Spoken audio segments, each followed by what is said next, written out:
It all started with signs and with letters. And this started long, long ago, before I could write. And I was always fascinated by écriture of every kind, every script, whether it was Arabic, whether it was Persian, whether it was English. But I couldn't read or write at the time. I was quite young. However, I used to pretend that I could write.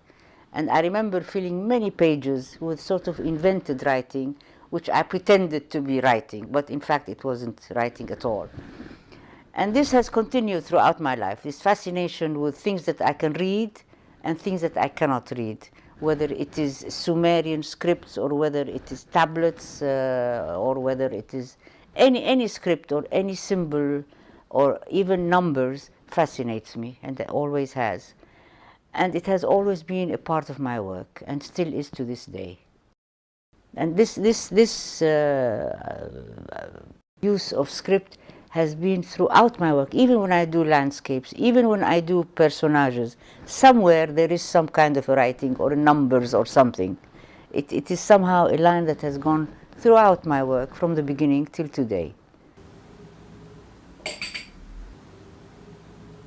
I started doing plaster reliefs in art school. I've been doing it off and on for a number of years now. Occasionally I go back to it. What I do is I do the design, which is usually écriture, on plasticine, and I carve the écriture that I want to do. And what happens is that you get an opposite effect. You get the relief effect.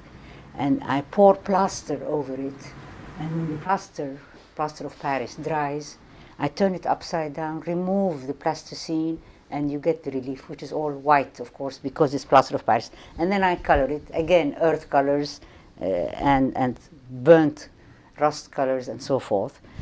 That other one was made about 20 years ago, and it's again white plaster, painted black. And what happened was that my cat broke it. And I think it has become far more interesting. I glued them together, and I think it looks marvelous. It's a souvenir of my cat, who's no longer with me.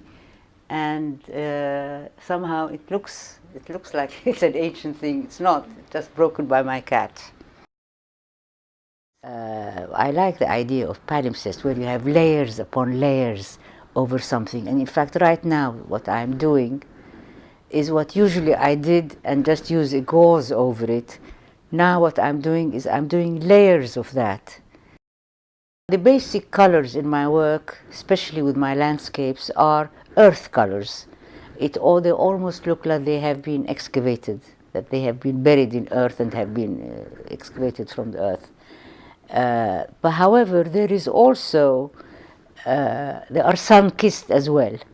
There is the element of sun, but not a fresh sun, layers again of sun.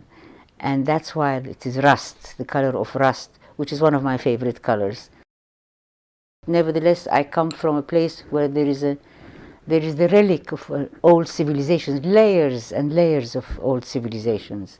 So, for example, whether it is Lebanon, whether it is Palestine, where we've had all this past history, and as I keep repeating, layers of civilizations, it is maybe inevitable that somehow I am drawn to this kind of thing.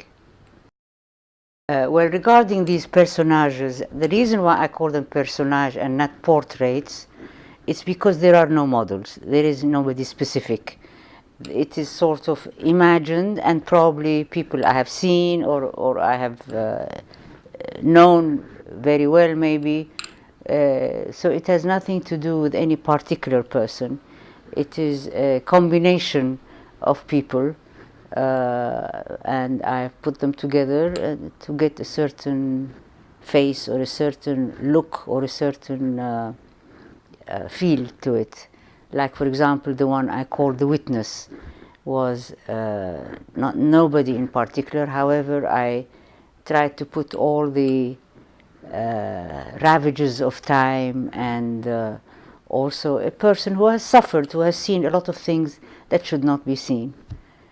So that they really are nobody in particular, but a combination of people that I think I have known and I have seen, and maybe I have imagined too.